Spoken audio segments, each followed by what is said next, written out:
Thank you very much indeed, and it's a particular pleasure for me from the far south to be here in the Glenties for this latest gathering of the MacGill Summer School, and indeed come from a parish, Rory, that long boasted an architectural gem in Christ the King Church. I think the first mass concrete church which necessitated a stonemason strike in the city of Cork because they saw it as the end of their particular trade. So it's good to move from one Catholic location to another, and to pay tribute to Joe Mulholland and Michael Gallagher and all involved for the outstanding success story that is the MacGill Summer School. 28 years now, I believe, under its belt. It's become a very memorable fixture on the Irish summer calendar.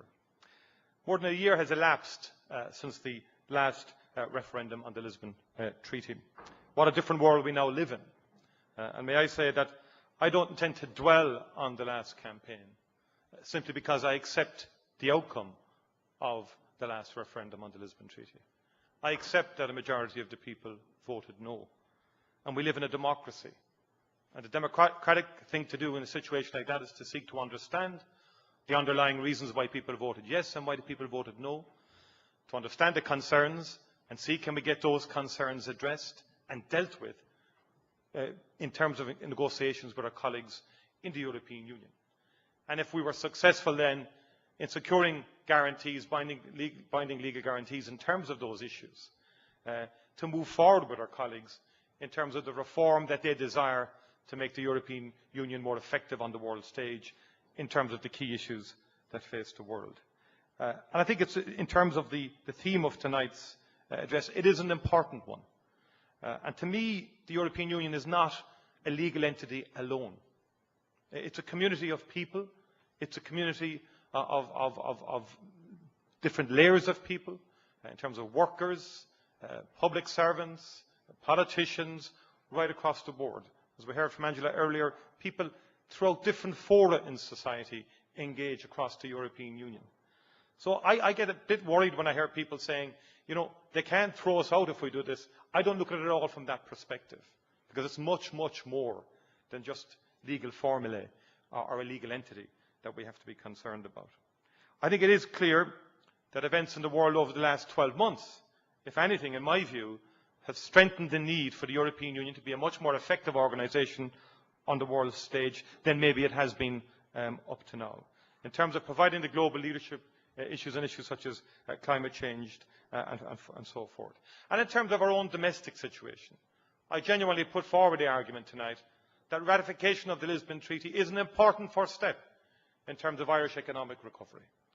I say that genuinely, as a former Minister for Enterprise, and I'll deal with that a bit later in terms of my experience of what indigenous Irish companies need, what their lifeblood is, and indeed of the multinationals who are located here. And now that we have our legal guarantees in place, again we responded to the people. It's the people, I say the Irish people in many ways, have led to a situation where we did achieve legal guarantees in terms of the ethical questions, in terms of taxation. And the taxation is very clear in terms of and you know, Patricia referred to Article 113, which deals with indirect taxation, does not deal with direct taxation or competency. And our guarantee could not be clearer. And our guarantee has binding legal effect once the Lisbon Treaty comes into effect. And it says that in the conclusions of all 27 member states. And the European Court would have to take regard of that conclusion of a council meeting where all 27 members unanimously agreed to give Ireland that absolute guarantee in terms of direct taxation, and in particular in terms of our situation, corporate taxation. This treaty reforms and strengthens how the EU works, and Ireland needs to be a part of it. At a time of unprecedented economic challenges, when jobs are scarce, voters are entitled to consider whether they will find prosperity at the edge of or at the heart of Europe. And that's a key point. And that is something that is exercising people's thoughts now as they consider this particular vote that is coming forward. And I do genuinely believe, not because anything dramatic will happen the day afterwards, but I do believe that there is that choice facing Ireland now. Do we want to be at the heart, in the engine room, creating and shaping policy, or do we want to move ourselves a bit to the margins as a less than enthusiastic player at the EU? Last week, it was revealed that almost 15% of the loans given out by the European Central Bank to the European banking sector, 15%, went to Irish-based institutions. That's a massive show of support to our banking system. The liquidity made available by the ECB has been indispensable to us as we strive to cope with the credit crunch and sustain jobs across the country. The ECB is now ensuring that our interest rates are at an all-time low. It's a powerful illustration of the extent to which the European Union is crucial to our collective economic well-being and how we're all part of a bigger story. And I do think we need to keep this big picture in mind as we weigh up the merits of the Lisbon Treaty ahead of our referendum on the 2nd of October. And I think those who say that we can reject Lisbon and leave our standing within the Union and our international reputation unaffected, I think are seriously mistaken. I think it's a bit disingenuous to just put it that way in terms of, nothing will happen, life will go on as if nothing has happened. And that's not in any way to suggest that, there's a threat around it. It's just, I think we have to deal with reality in terms of how people react, not in terms of laws or in terms of, because we can't be thrown out of Europe, that's true, but that's not the issue. Economics, sentiment, markets are inextricably bound up together. And ask anybody in business or anybody who's out there trying to win market share, and they'll tell you that. And I think we have to take that on board. And of course, the referendum will take place against a background of unprecedented economic challenges. And many voters out there who have lost their jobs or have had their salaries cut will be very angry and will feel angry by that experience, and that's perfectly understandable. And the context will be challenging in that respect. But in my view, our membership of the European Union and membership of the Eurozone in particular has helped us to cope with the present very severe economic downturn, the worst in 70 years. And it's interesting to compare how the world globally is dealing with this particular global crisis as opposed to the 29 early 30s period. But that's for another day or another occasion. But I think it's important, and it's my view, and I would ask people that we would continue to argue and debate this on the facts, and that's why we've provided significant information in terms of the treaty itself and in terms of the European Union. So www.lisbontreaty.ie is where people can gain access to information, and we have an obligation to provide that information. I said earlier that ratification is key to Ireland's future advancement. And I think, Rory mentioned the consequence of a no vote. I prefer to maybe look at the consequence of a yes vote, because I think a yes vote would send a powerful signal to the outside world in terms of where Ireland wants to be over the next decade. It would send a powerful message to foreign investors that we're fully committed to the European Union. And I've been to the headquarters of many multinationals all over the world, particularly in the United States. And the further you go, they're not into the specifics of Europe per se. But one of the biggest arguments we consistently made in every boardroom is that Ireland is the gateway to Europe. That's the bottom line we kept on saying. If you want access to the European market, yes, come to a low corporate tax regime, but that's in the Eurozone, the only English-speaking state in the Eurozone, and you have access to the European market from there. Powerful argument. Let's not have the view that a vote against Lisbon won't have some impact on corporate thinking. Does it mean Ireland is moving a bit from the core of Europe? Does it mean Ireland is going to leave Europe? Because some people, the further away they are, have a more simplistic interpretation of decisions like this. Whether we like it or not, whether it's the truth or not, it is the reality. And I think we have to be conscious of that. But in any event, leaving that aside, the reality is that the fact that we were in the Eurozone, we could argue cogently that it's a good bet to locate in Ireland for a number of reasons. But that one was always up there in the 5 key points that we would press home in any particular company that we were engaging with, either to add investment or to bring additional investment or fresh investment into Ireland. And our membership of the European Union, I listened to Patricia earlier, and I do think it's about mindset as well. What's one's general attitude to the European Union? I was born in 1960. I was 13 years of age when we joined the European Union. I have some vague recollection of the pre-EU Ireland. I have a far better one of the post-EU Ireland. I think by and large the European Union has been a very good experience for the Irish people. And that's generally the view of most people out there. but it's factually correct as well. Our GDP per capita in 73, we were 58% of the European average. And at that time, 54% of all our exports went to the British market, with only 21% going to the rest of Europe. By the end of 2007, Irish GDP per capita had reached 144% of the EU average. Only 18% of our exports now go to the United Kingdom, with 45%, compared with 45%, which go to the rest of the EU. So Ireland's membership of the EU, its participation in the single European market, has been one of the most significant factors in ending our historic economic dependence on Britain. And the single European market has helped indigenous Irish companies to develop their export performance, and that will be the key to Irish growth and Irish recovery. It has to be an export-oriented growth, adding real wealth and value to our economy. And it also has, membership of the European Union, helped us to attract a vastly disproportionate share of foreign direct investment, particularly from US companies. Multinational companies, as I say, do view access to European markets as a key factor in their investment decisions. And with only 1% of the European Union's population, Ireland attracted 25% of all new US investment in Europe in the decade up to 2005. Our capacity to continue bringing in investment will, of course, be crucial to our future prospects. Since the establishment of the single European market in 1993, the stock of foreign investment in Ireland has increased by more than 400%. The companies involved spend approximately 16 billion per annum in Ireland, have a payroll of approximately 6.7 billion, and of course 85% of our manufactured exports are produced by companies that have come here largely as a result of Ireland's unhindered access to EU markets. All of the evidence demonstrates that our economy really took off when the European Union, on the basis of the Single European Act, started removing barriers to trade in the early 90s. Irish companies have been big winners from the single market.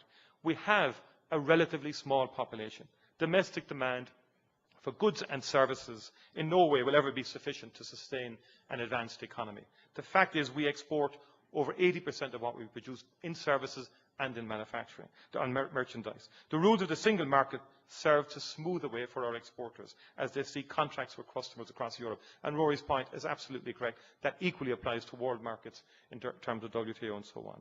Now, it is easy, I accept, to cite statistics and so on in terms of the benefits that we've derived from access to European markets. But behind those statistics lie real stories of real companies, entrepreneurs who've created jobs in this country by virtue of the fact that they develop products and services that create solutions for the European markets and the world markets, and that they get access to those particular markets. If you take a company like Airgen Pharma in Waterford, Irish company, it produces drugs for use in cancer treatment. They hope to double their workforce over the next 2 years. They need access and they export to the European market. Craigana, a fantastic company in Galway, now employing 460 people. When I was involved with them in enterprise 2 or 3 years ago, they had 150 to 200 people in terms of cardiology, medical devices, stents and so on. Incredible Irish-owned company. Again, they had sales worth over 50 million last year. 60% of their revenue comes from the European market. Glanbia's facility in Ballyraggart in County Kilkenny is the largest multi-purpose integrated dairy site in Europe. These companies and many more like them depend for their very existence on access to European markets. Carby and West Cork, there are many, many more companies out there who depend on that access to the European market. And on the multinational side, you have companies like Apple, Google, Microsoft, all who have European headquarters in Cork and Dublin, respectively. If you look at Apple, they now employ 1,400 people. Shared financial services, supply chain management for the EMEA region, all located in Cork. Access and a positive engagement by Ireland with the European Union is critical to their success. Be under no illusions about that. And we, as an Irish government, have worked with them in terms of their engagement with the European Union and with the institutions of the European Union. Google employs now 1,500 people in its European headquarters in Dublin. Half of them hold a master's degree. Their multilingual customer support and editorial group for Europe is based in Dublin. So is the company's European data housing structure and their online testing team. Their presence here has led to fascinating research. They're working with DCU, for example, to put the Book of Kells and George Washington's diaries up on the web. All of these companies, the point I'm making is, in terms of their staying in Ireland, in terms of bringing additional investment into Ireland, they don't come here because they like the climate.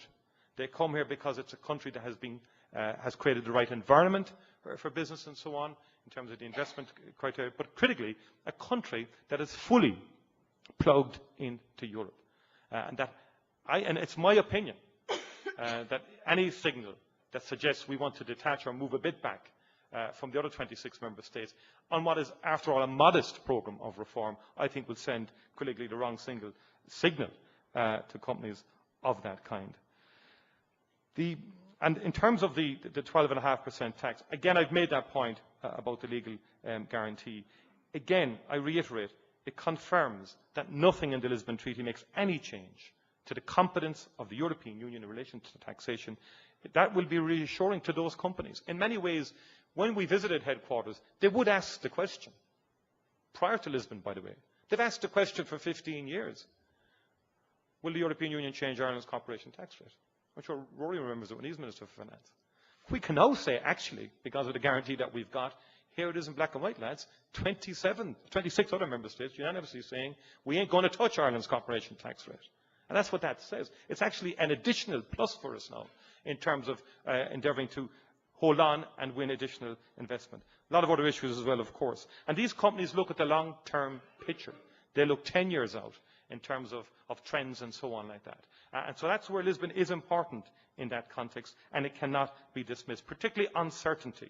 They hate uncertainty about a country or about any location that they're moving into. And we've got to remove uncertainty about Ireland and Europe and create a very certain position in terms of saying, without question, we're at the heart of it, and we want to be at the heart of it into the future. When Jack Lynch led us into the European Union, I think he used a good word on the eve of our EU accession. He used the word opportunity, and he saw that as summing up the significance of Ireland going into Europe. I've listed some of success stories in companies and so on. They're thriving now because they're part of the world's biggest trading zone. And I don't see any Irish interest being served by turning away from Europe or going to the margin of Europe. I actually don't see an advantage economically in a no vote. I don't see it. And I haven't seen a cogent argument to suggest that there's any advantage in terms of economic advantage in terms of voting no. The other key point I would make is, what message are we sending? What was Lamasse's vision all about, and Jack Lynch at that time? What it really was about was a country changing from being inward-looking to an outward-looking country. That was the fundamental mindset change, really, that opening up Ireland to the rest of Europe and aggressively seeking membership of the European Union was all about. And I was reading Tom Friedman's book recently, Hot, Flat and Crowded, and he does a fascinating, I think it's the first chapter, that deals with how inward the United States came post 9/11 and how damaging in many ways that was to America's self-esteem and America's image and the perception of America across the world. I would hate to think that we're at some sort of juncture in Ireland where we could be retreating back into ourselves, where there could be some inward sort of instinct. And I think that would be, in my view, an appalling wrong call to make. And I believe, in many ways, the decision facing us on October the 2nd is to reaffirm that we want to be an outward-looking country, to engage with others, negotiate with others, and work to advance the country in that context. And I think the fundamental raison d'etre of our joining and of the ideal of an ever closer union between the peoples of Europe was enshrined in the Treaty of Rome. And in our own white paper in 1972 on accession, Ireland committed itself to participate fully in the work of shaping its future political development. And Lamasse said, as far back as 1962, that the Irish have a contribution to make to the accomplishment of the community's design for a new European society, and would wish to be given an opportunity of bringing our national qualities and potentialities to the service of this ideal in a spirit of loyal and constructive cooperation. And that is what we have striven to do during the 36 years of our membership, and in my view should continue to strive to do. There's been a significant evolution of the European Union since then, with the various legislation from the Single European Act, Maastricht, and so on. And at every stage of its evolution, Ireland has benefited from the Union's advances. And in my view, now is not the time to stop the clock or turn back the clock in relation to Ireland. And I think we've cut, and Rory dealt with very eloquently where Europe has come from, what the origins of the formation of the European Union was all about. In my view, if you look in the immediate aftermath of World War II, incredible devastation across Europe, incredible dislocations of peoples, populations, raw savagery. It has been an incredible success story, the European Union, and we perhaps need to remind ourselves of that from time to time. And Europe now, yes, some people question, if you like, the evolution that I just quickly went through in terms of the institutional evolution of Europe. But in my view, Europe now is much more than a common market, and for good reason. Because a common market would be fine in a world where there are no significant political choices to be made. A common market would have had nothing to say when Russia and Georgia came into conflict last August. A common market would have had little to offer in the face of energy security concerns that could disrupt the supplies that heat our homes and power our factories. A common market would have no role to play in assisting developing countries or in undertaking humanitarian missions or vital peacekeeping actions like the recent Irish-led operation in Chad. And a common market would have nothing at all to say about climate change. And a common market would be likely to neglect the rights and equality agenda embedded in the Charter of Fundamental Rights. And by the way, in terms of the Lavelle judgment, Lavelle actually underpins the collective right to action. And Lavelle could not have happened in Ireland. Why? Because we had statutory provision for a minimum wage, which they did not have in Sweden. And there's been a lot of misinformation about those three judgments, Ruford, Viking and Lavelle. There are very substantial rights emanate from those judgments in their own right. And I think but more importantly, the Charter of Fundamental Rights. I would defy anyone to say to me that it doesn't advance the cause of workers across Europe, and in particular workers in Ireland.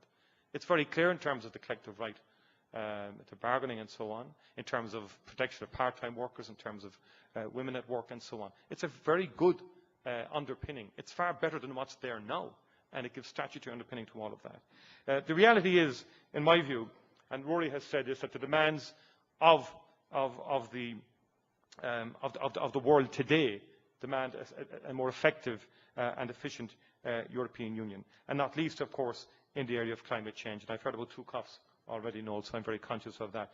But just to say, sorry? Very gentle coughs, yeah. And I won't go through everything, but just to say simply this, that and there's no domestic political message in this, but the future is green to a certain extent. And again, the climate change agenda is a very important one economically. So you're talking Lisbon and the economy. Lisbon is the first treaty where climate change gets a specific mention. At the request of the Irish government, and we put in that specific competency, gave the European Union that specific competency on climate change. Now already we have quite a significant number of Irish companies who are emerging on that front. And I think that EcoChem is one, BMS in Longford in terms of water treatment solutions and so on like that. Tremendous opportunity in terms of economy, job creation and so on. And Europe is leading the climate change agenda. I would make a point, I think it was made earlier, in terms of what's the attitude to the European Union today. And I think we have questions about that. I think there needs to be a genuine re-engagement by Ireland and the Commission and Europe in terms of where the European Union is going. It's grown in many ways since '72. It's older and it's bigger. It is much to its credit. But perhaps ours is the generation maybe that Yeats had in mind when he penned his memorable poem, What Then?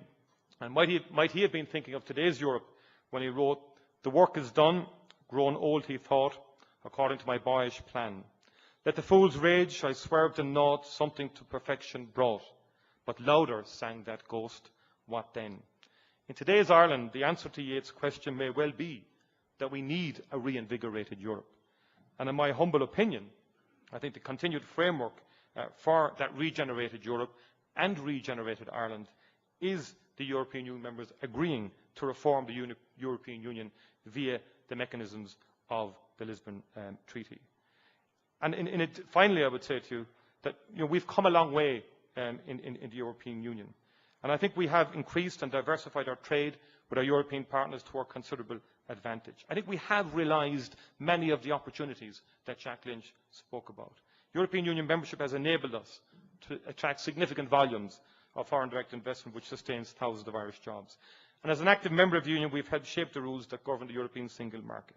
We have brought our values to bear on the evolution of Europe's external policies. There will be more opportunities in the years ahead, and we need to grasp these by ensuring that we remain firmly at the heart of the European Union.